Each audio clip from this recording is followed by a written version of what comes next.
carta do apóstolo São Paulo, escrita a Filemon. Qual capítulo, pastor? O único, só tem um capítulo. Tem um capítulo único. Nós vamos ler a partir do verso de número 8 até o verso de número 21. Como é uma leitura longa, eu já vou iniciar. E se você por acaso não encontrou, acompanha pela escola bíblica, acompanha pelo telão, já se matricula na escola bíblica o ano que vem. Esse ano já acabou, mas ano que vem tem mais. E aí você vai aprender a encontrar as coisas na Bíblia. Diz assim, Filemon, capítulo único, a partir do verso de número 8. Pelo que, ainda que tenha em Cristo grande confiança, para te mandar o que te convém, todavia peço-te antes, por amor, sendo eu tal como sou, Paulo, o velho, e também agora prisioneiro de Jesus Cristo, peço-te por meu filho Onésimo, que gerei em minhas prisões, o qual, noutro tempo, te foi inútil, mas agora a ti e também a mim é muito útil, e eu te tornei a enviar, e tu torna a recebê-lo como ao meu coração. Eu bem o quisera conservar comigo, para que por ti me servisse nas prisões do Evangelho. Mas nada quis fazer sem o teu parecer, para que o teu benefício não fosse como por força, mas antes voluntariamente. Porque bem pode ser que ele se tenha separado de ti por algum tempo, para que o retivesse para sempre. Não já como servo, antes mais do que servo, como irmão amado, particularmente de mim, e quanto mais de ti, assim na carne como no Senhor. Assim, pois, se me tens por companheiro, recebe-o como a mim mesmo. E se te fez algum dano, ou teve alguma coisa, põe isso na minha conta. Eu, Paulo, de minha própria mão o escrevi. Eu o pagarei, para te não dizer que ainda mesmo a ti próprio a mim te deves. Sim, irmão, eu me regozijarei de ti no Senhor, reanima o meu coração no Senhor. Escrevi-te confiado na tua obediência, sabendo que ainda farás mais do que digo. E você diz amém. Agora feche os seus olhos, põe a Bíblia aí na sua cadeira, desocupa as suas mãos, põe a mão no seu coração e vamos orar. Curva a sua cabeça. Senhor meu Deus, meu eterno Pai, eu te glorifico, te exalto, porque neste culto tão especial que o Senhor preparou para nós, este culto de ceia, em que a mesa do Senhor está sendo colocada, está sendo preparada pela última vez neste ano, Pai. E nós estamos aqui reunidos, e isso é um privilégio tremendo, é uma honra muito grande. Como já foi ministrado aqui, dito pela nossa irmã Levi Daniele, o inimigo tentou de muitas formas impedir que a gente chegasse até aqui, mas ele foi mais uma vez frustrado e derrotado, porque aqui nós estamos para te louvar e te adorar, e mais uma vez estamos também para ouvir e receber a tua palavra. Então eu te peço,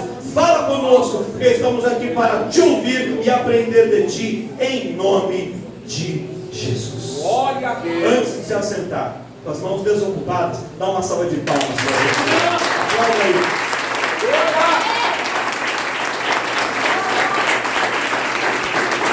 Glória a Deus.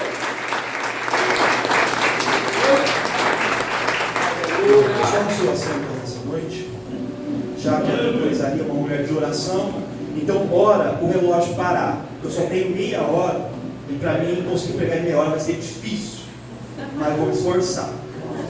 Se eu não conseguir, você já me perdoam por antecipação? Glória a Deus. A pastora Samara falou que não, ela falou que ela vai me chutar aqui do lado se eu atrasar, para se vingar de quando eu faço isso com ela também. Então, mas você me defende, pastor Inácio, me guarda em nome de Jesus. Irmãos, essa palavra, a mensagem de hoje é muito simples, muito simples. Mas é um texto não muito conhecido. E talvez alguns irmãos nunca tenham ouvido uma mensagem sobre essa carta, ou talvez tenham ouvido só uma vez, há muito tempo. Eu mesmo nunca ministrei. Mas a mensagem, ela é muito simples. Mas Deus tem algumas coisas tremendas para nos ensinar, porque o nosso Deus é um Deus simples e que opera nas coisas simples. Qual é o contexto aqui? Todos nós sabemos que, antes de ser Paulo, esse homem se chamava Saulo. E ele era um perseguidor dos cristãos. Ele começou a perseguir o povo de Deus. E em certo momento, Estevão, ele se levanta, um diácono do Senhor, com autoridade pregando a palavra, e ali é ordenado que Estevão seja apedrejado. E Saulo estava presente no momento do apedrejamento de Estevão. E ele vê Estevão sendo morto, apedrejado, mas aquele homem, ao ser apedrejado, ao invés de negar a Jesus, ao invés de reclamar ou de murmurar, Estevão retém a sua fidelidade com o Senhor. E ele fala: Senhor, não impute a esses homens o que eles estão fazendo, não os condene, não jogue a culpa em cima deles, porque eles não sabem o que eles fazem. E aquelas palavras começam a mexer com Paulo, mexe dentro do coração, perdão, de Saulo, e começa a mexer no coração dele, mas ele ainda assim continua naquele propósito de perseguir a igreja de Deus. Então ele pega uma carta, ele vai onde estavam os crentes ali, se reunindo em Damasco, e no caminho, no trajeto para Damasco, Jesus encontra Saulo no meio do caminho, e Jesus fala para ele: Saulo, Saulo, por que me persegues? Aí ele fala: mas a quem eu estou perseguindo? Eu nem conheço o Senhor, nem sei quem é, só estou ouvindo a voz. E ele fala: eu sou Jesus, a quem tu persegues. E aí então Jesus tira Saulo daquele caminho e leva Saulo para uma rua simbólica, chamada direita. E ali na rua direita, aquele homem que tinha uma vida torta, que tinha uma vida fora dos caminhos, o Senhor começa a tratar e começa a endireitar a vida de Saulo. Deus pega o homem que muitas vezes a sociedade olha e fala: não tem jeito, pau que nasce torto nunca se endireita. Para o mundo pode ser assim, aí fora pode ser assim, mas Jesus endireita. Jesus vai a nova criatura, Jesus muda a história, Ele transforma, Ele tira da prostituição, Ele tira do álcool, Ele tira das drogas, Ele tira do mundo, Ele tira do terreiro e Ele traz para dentro da presença dEle, Ele traz para diante dEle, para que o nome dEle seja glorificado. E aí Deus muda o nome dele, não era mais Saulo, passou a ser Paulo. E ele começa a viver um momento de preparação para Deus cumprir na vida dele o que Deus tinha. Ele passa muitos anos em preparação. Alguns estudiosos estimam que ele passou cerca de 11 anos em lapidação, em preparação. E aí começa o ministério dele. Só que o ministério do Paulo não era dentro da igreja ali em Jerusalém. Deus começa a levar Paulo para poder pregar para os gentios. E ele vai andando por todas as cidades, pelas nações da Ásia Menor, e por outros continentes, por outras cidades, por outros países, para vários lugares, aonde o povo de Deus não ia. Os crentes ficavam ali abrigados em Jerusalém, e Paulo sai para levar a palavra àqueles que precisavam em vários lugares. E quando Paulo faz nessas viagens, ele fez 3 grandes viagens missionárias, ele passa por várias cidades. Ele passa por Corinto, ele passa por Tessalônica, ele passa por Éfeso, ele passa por Roma, e ele passa também por uma cidade chamada Colossos. Quando ele chega em Colossos, que era uma cidade muito importante naquela região, uma cidade estratégica. Colossos era uma cidade que era conhecida por ter muitas fontes de água fresca, água gelada, uma região muito quente. Então ali ela era um lugar de refrigério. E além disso, em Colossos ventava muito. É tipo que nem Natal. Mete a lei. Eita! Meu Deus! Só um gatilho de saudade só para elas. Natal venta muito. Eles colocam aquelas torres de captação de energia eólica, porque lá venta demais. E em Colossos era assim também, pastor. Então no verão, como era muito quente, como Colossos tinha águas frescas e tinha muito vento, o clima era mais agradável. Então os ricos, a elite de Roma e de Atenas, na Grécia, o que eles faziam? Eles viajavam para Colossos para passar as férias de verão. Então havia um homem em Colossos muito esperto. O que ele fez? Ele começou a comprar terrenos e construir casas de veraneio. E quando as pessoas iam para passar o verão, as férias de verão em Colossos, ou ele alugava as casas para a temporada, ou ele vendia, negociava aquelas casas com os endinheirados, né? Então aquele cara foi fazendo muito dinheiro. Como era o nome dele? Filemão. O seu Filemão foi ganhando muito dinheiro e ficando um cara muito rico e muito importante em Colossos. E como ele tinha muitas propriedades, ele tinha muitos negócios, ele também tinha muitos funcionários e muitos escravos, que era comum naquela época, naquela região, uma pessoa ter escravos. E ele tinha muitos escravos. Só que ele tinha um escravo que se destacava dos outros. Um escravo que era muito querido por ele, porque tudo que ele colocava na mão daquele cara para fazer, o cara fazia bem feito. Tanto é que Filemão muda o nome dele, ninguém sabe o nome dele antigo, mas Filemão dá ele o nome de Onésimo, que significa útil. Então era um cara que era útil, era um pau para toda obra, era aquele que resolvia todas as coisas. Esse era Onésimo. Olha que nome bonito que você dá para o seu filho aí. Você que não tem filho, eu vou dar o nome de Onésimo. Vai ficar lindo na escola, vai todo mundo gostar do nome dele. E aí, útil, Onésimo. E aquele Onésimo era um cara muito especial. E o Filemão gostava muito dele. Eles tinham uma relação muito próxima, não só de patrão e empregado, não só de senhor e escravo, mas uma relação quase que de amizade.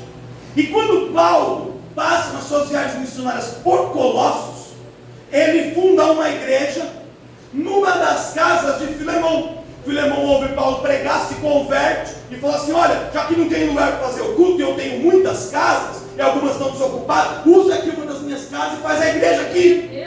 E aí Filemão começa a ser alguém que servia a Deus muito, com muita intensidade, com muita vida, com muita dedicação. E como ele tinha uma condição financeira privilegiada, ele se torna também um dos mantenedores do ministério de Paulo, ajudando Paulo com ofertas e com muitas coisas. Então Filemão era amigo de Paulo. E a história não nos dá detalhes, mas diz que no momento em que Paulo conhece Filemão estava passando por um processo muito difícil na sua vida. Talvez fosse na sua vida familiar, um divórcio, uma separação, talvez fosse uma enfermidade, talvez fosse alguma outra situação, mas ele está com um problema muito grande, e que Filemão cogitava até se matar, cogitava até o suicídio. E aí ele ouve a pregação de Paulo, e aí ele muda de vida, e Deus dá a ele uma nova vida, ele começa a servir a Deus, e ele começa ali a ser um obreiro de valor na casa do Senhor, e está tudo certo, tudo vai bem, e a vida segue. Paulo sai de Colossos, segue suas viagens missionárias, e aí o que acontece? Em determinado momento da história, Paulo é preso.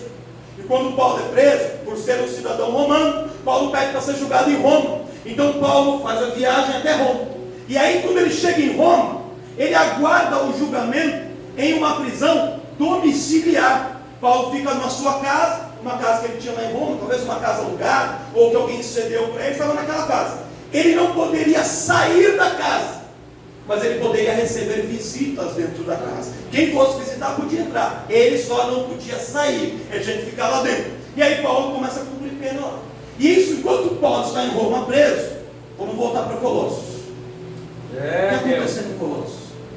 Esse escravo chamado Onésimo, muito querido pelo seu Senhor e muito útil, ele tinha um sonho, ele tinha um desejo. Que desejo? Ele tinha um desejo de conhecer Roma e de morar em Roma.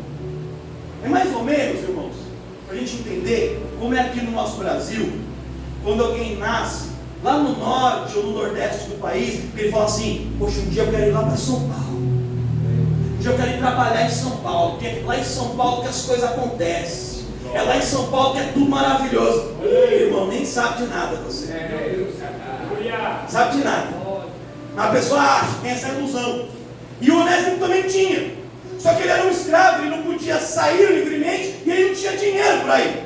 Então o que ele faz? Em uma noite, ele vai até o quarto do seu senhor. Ele cuidava de tudo na casa, sabe onde estava tudo? Ele abre um baú, pega dinheiro, algumas joias, faz um saco com aquele dinheiro e rouba e foge. Ele vai embora. Ele começa uma viagem até Roma, cerca de 2.000 quilômetros de distância. E ele vai até Roma.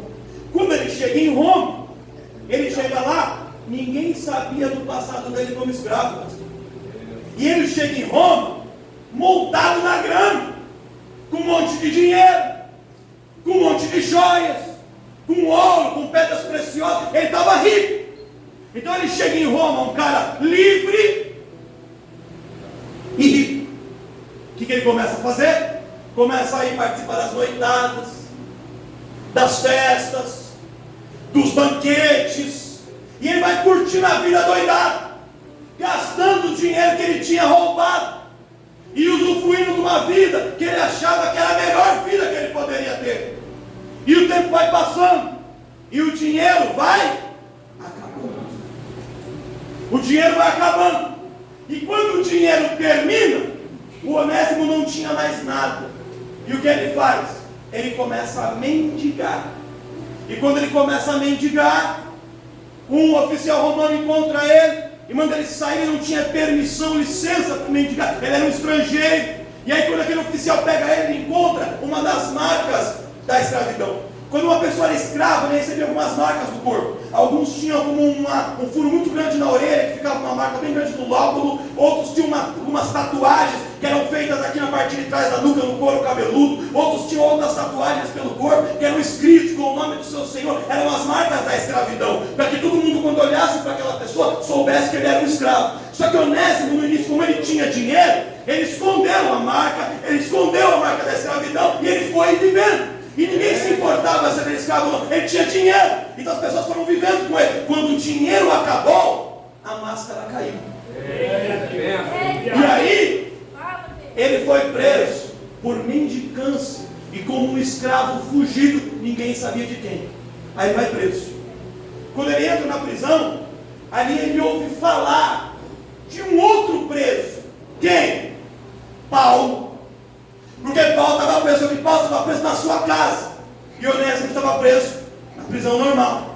Aí Onésimo então começa ali a conversar com os oficiais, com os homens, e fala assim: olha, quando eu era escravo, eu era mordomo, eu cuidava da casa, eu sei cozinhar bem, eu sei cuidar de uma casa, eu sei passar roupa, eu sei cuidar de pessoas de casas nobres. Aí os oficiais, por estratégia, porque a gente vê como Deus está no negócio, Ele move as coisas de uma maneira que a gente não entende. Fala assim: então, eu vou te mandar para você continuar preso, mas servindo um preso muito importante que nós temos aqui. O nome dele é Paulo. E aí Onésimo falou assim: opa, era esse mesmo que eu queria. Por quê? Porque Onésimo se lembrava que Paulo tinha sido amigo do seu senhor Filemão lá em Colossos. E Onésimo vai cuidar da casa de Paulo. Aí ele começa a fazer a comida de Paulo, lavar a roupa de Paulo e cuidar, sei lá, pela vida de Paulo, tomar conta da casa de Paulo. E enquanto ele está na casa de Paulo, quando alguém entra na casa de um homem de Deus, irmão, a presença de Deus é tocada na vida dele. Quando uma pessoa ela entra na casa de um homem de Deus, ele pode entrar com qual for a intenção, com qual for o propósito, com qual história de vida, não importa. Quando ele entra na casa do homem de Deus, a presença de Deus ali começa a mover, começa a impactar, começa a fazer a diferença. Oh, Lamacandarai, me ajuda a pregar. Olha para um crente do seu lado, para um irmão, para uma irmã, fala assim: a presença de Deus está no seu lar, a presença de Deus está na sua casa, a presença de Deus está dentro da sua casa e ela faz a diferença.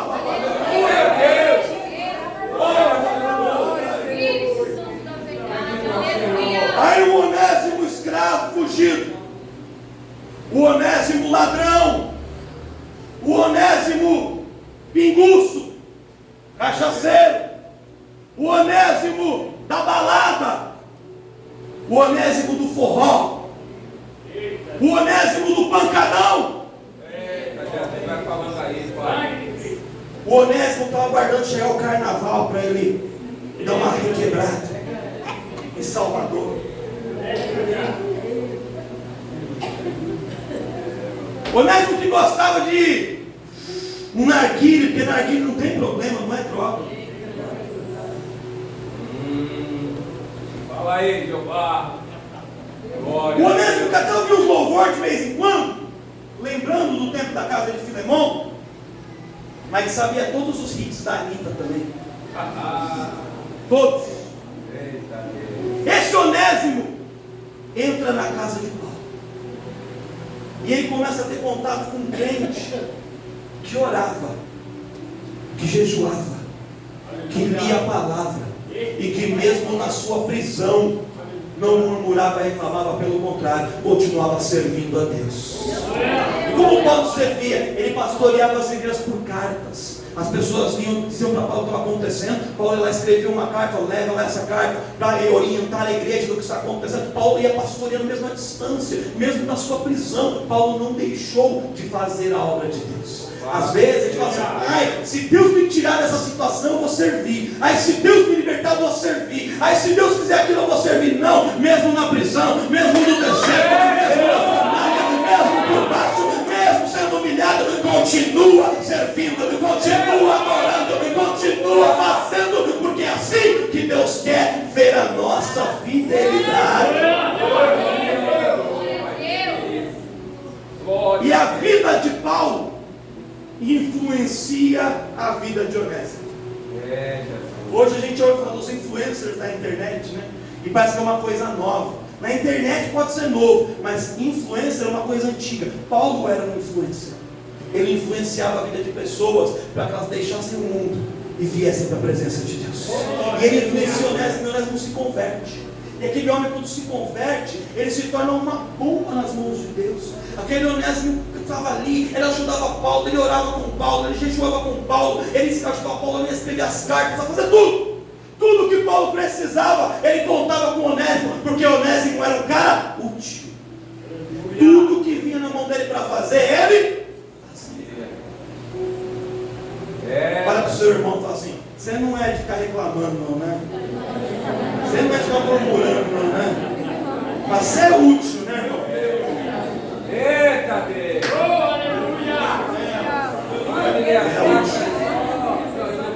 Ele era útil.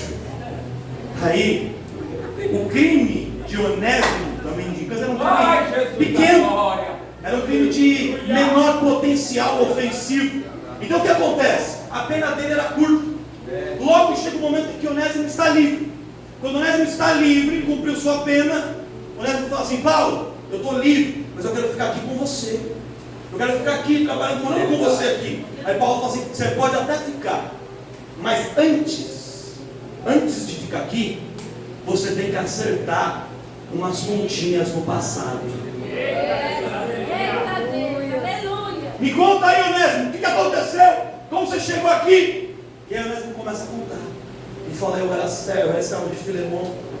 Eu roubei meu senhor Filemon. Eu fugi da casa dele. Eu vim aqui para Roma, eu fiz tudo que não devia fazer. E essa é a minha história, por isso que eu estou aqui. E Paulo fala assim: Onésimo, não dá para a gente ir para frente deixando um peso e coisas mal resolvidas. É verdade. Para a gente ir em frente, para a gente seguir adiante, a gente precisa resolver o que ficou. Eita, presta conta. Quem está entendendo o que Deus está falando? Posso continuar? Vai ficar forte agora. Aí, Onésimo fala assim: mas Paulo, se eu voltar lá, o meu senhor Filemon, ele pode me espancar. Ele pode, inclusive, se ele quiser, ele pode me matar. E como ele tem muitos escravos, é provavelmente isso que ele vai fazer. Porque se ele não fizer nada comigo, os outros escravos vão poder achar que vão fazer tudo também. Então, para servir de exemplo, se eu voltar, ele vai me matar. Então eu não posso voltar. Não tem como eu voltar, Paulo. Eu queria ir, mas eu não posso voltar. Aí Onésimo fala isso para Paulo. Paulo fala assim: se você fosse sozinho, era isso que ia acontecer. Ele falou: mas como? Você vai comigo? Ele falou: eu não posso, mas eu tenho um amigo que vai.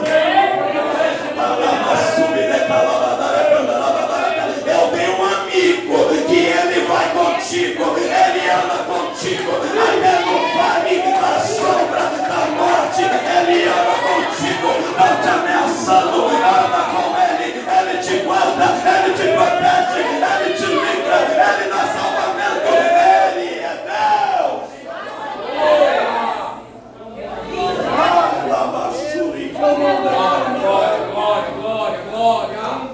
Ele vai contigo, Onésimo. E mesmo que eu não vá, eu vou estar presente de outra maneira também. Como?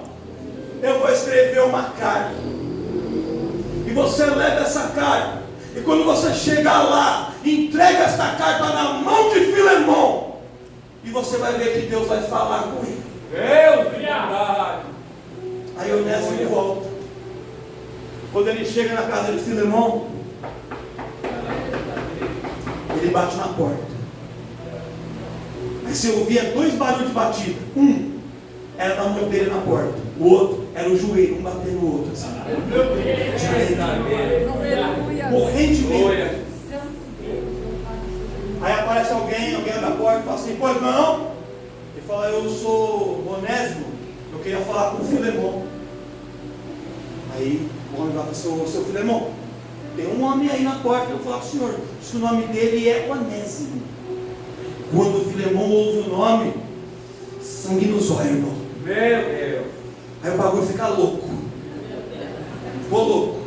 O Filemão já vai assim, já pega ali a peixeira. Meu Deus. Deixa ler. A peixeira. Pega a peixeira e vai. Quando ele chega lá, Onésimo faz assim, ó. Aqui. Meu Deus. Filemão olha.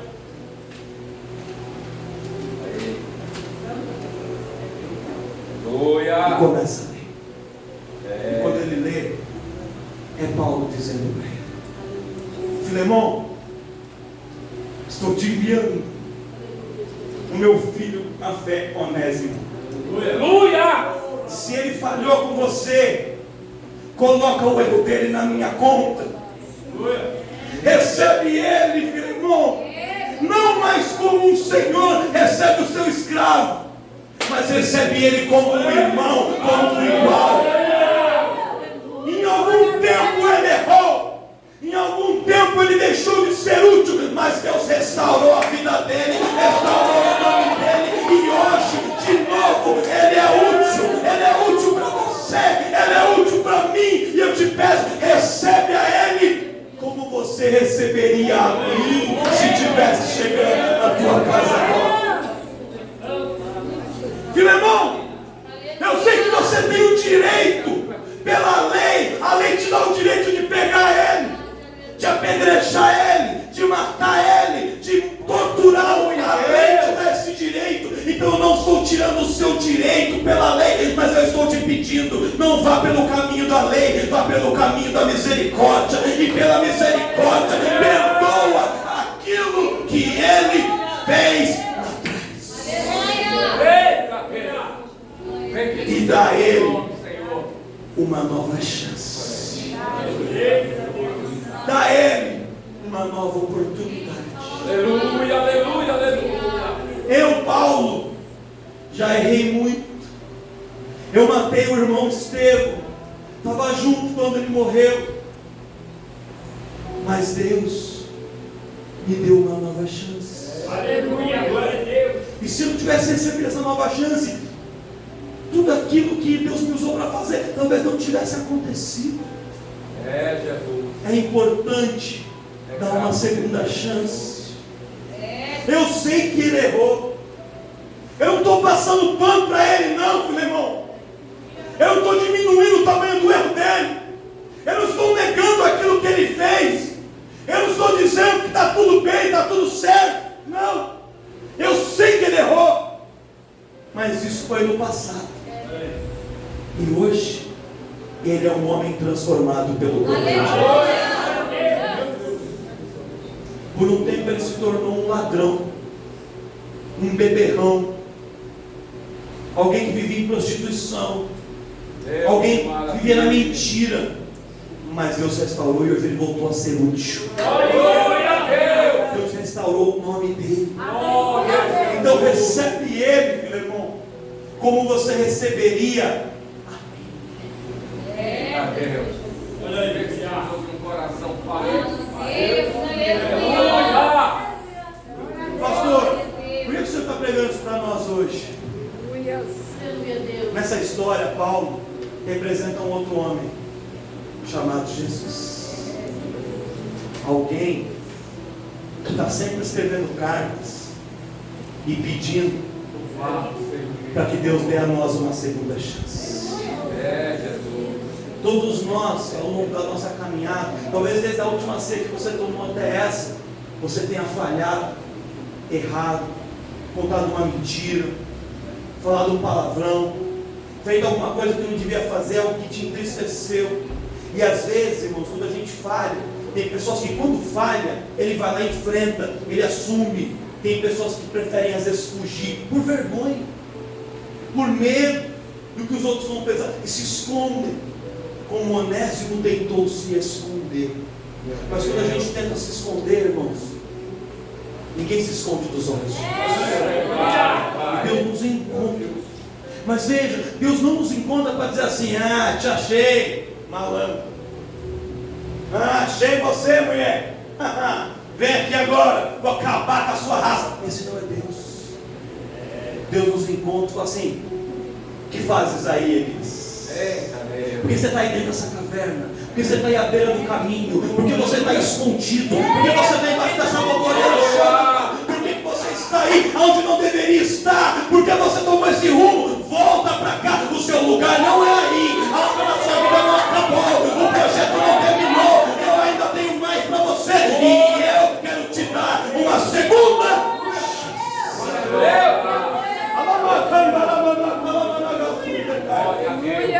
E às vezes a estratégia de Deus, irmãos, é criar situações para que as pessoas entendam. Sabe por quê? Porque Deus nos dá segunda chance, mas às vezes os homens não dão. Então, Deus cria situações para fazer a gente conseguir viver essa segunda oportunidade, essa segunda chance. E é interessante que num público como esse que nós temos aqui, a gente tem dois grupos de pessoas. Dois. Ou você é o Onésimo de alguém, você falhou com alguém, você errou com alguém, se escondeu, fugiu, precisa acertar alguma conta lá atrás. Ou você é o Filemão de alguém. Alguém errou com você, falhou com você, e você precisa perdoar, mas você está aí durão. Eita, glória! Fala, Deus! Está aí, nariz em pinga, eu não perdoo não. Quem perdoa é Deus, eu não. Ou então aquele que fala assim: eu perdoo, irmão, perdoo, mas não passa na minha frente não. Eu quero nem ver. Quer nem ver. Belo perdão esse. Meu Deus. Tem gente que fala que perdoar é esquecer. Perdoar não é esquecer. Esquecer é amnésia. É outra coisa. Perdoar é lembrar, sem que isso te traga mágoa, sem que isso te faça ter raiva, ter ódio, ter vontade de matar o infeliz, que às vezes dá. Aí quando a gente libera o perdão, a gente lembra do fato. A gente lembra que a gente sofreu, mas hoje já não machuca mais. Hoje ficou no passado. Isso é perdoar, isso é liberar o perdão. E às vezes a gente não é o Onésimo que mentiu para ninguém, a gente não enganou ninguém, a gente não traiu ninguém, mas a gente é o traído, é o que foi enganado, é o que foi roubado, e a gente está com dificuldade de perdoar. Mas aí Deus de Jesus bondade. vai falar para a gente assim: ó, dá uma lidinha nessa carta que eu te mandei aqui. Glória. Olha para o seu irmão e fala assim: Deus está te mandando uma carta nessa noite. Uma carta. Leia a carta que Jesus te mandou nessa Leia a noite. carta. Leia a carta que ele te mandou nessa noite. Sabe o que Paulo fala para Filemão? Assim: Filemão, você me deve a sua vida. Quando a gente se conheceu, você está para morrer, infeliz. Deus usou minha vida para te resgatar. Você tem uma dívida comigo, mas não paga para mim, não. Paga para o Onésimo.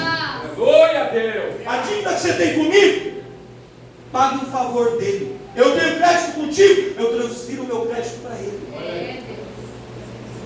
Jesus tem crédito para a gente. Mas Jesus não precisa ser perdoar de nada. Então sabe o que ele fala? Perdoa quem está sentado do teu lado aí, que às vezes te magoou, te feriu. Perdoa ele. Paga essa dívida, perdoa aquela outra pessoa. Mas pastor, ele não merece. Mas pastor, ela é assim, ela é ruim. Mas é lógico, irmão, se ele fosse bom, se ela fosse boa, não precisava ser perdoado. Olha aí, fala Deus. Perdoar quem é ruim mesmo. Se fosse bom, estava tudo certo. Posso falar um negócio? Pregar sobre perdão não dá muito ibope, não. Olha aí. Não dá muito glória a Deus, não. Eita Deus. Louvado seja o Rei da Mas é o Glória. que transforma a nossa caminhada. Se a gente negligencia essa palavrinha, irmãos, se a gente não coloca isso em prática, Se a gente só é bom para quem é bom para a gente, aí o irmão me deu uma carona, vou dar uma carona para ele também. Aí o irmão me dá a paz do Senhor, vou dar a paz do Senhor para ele também. Aí o irmão me mandou parabéns no Facebook do meu aniversário, então eu vou mandar para ele também. A pessoa, quando é aniversário do irmão no Facebook, ele vai lá e olha. No dia dele, se o irmão mandou para ele. Se o irmão não mandou, ele também não manda. Se o irmão mandou, ele manda também. E se o irmão mandou só um parabéns, ele só vai dar parabéns. Se o irmão mandou parabéns com um coraçãozinho, com um bolinho, com um pãozinho, aí ele faz igual também. Isso, irmão, ser bom para quem é bom para a gente, o mundo também faz.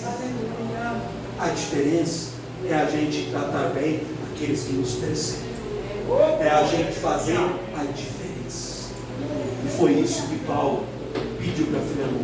E eu vou encerrar aqui. Sabe o que Paulo fala? Ele fala assim: pela autoridade de Cristo Jesus que há em mim, eu poderia te mandar perdoar.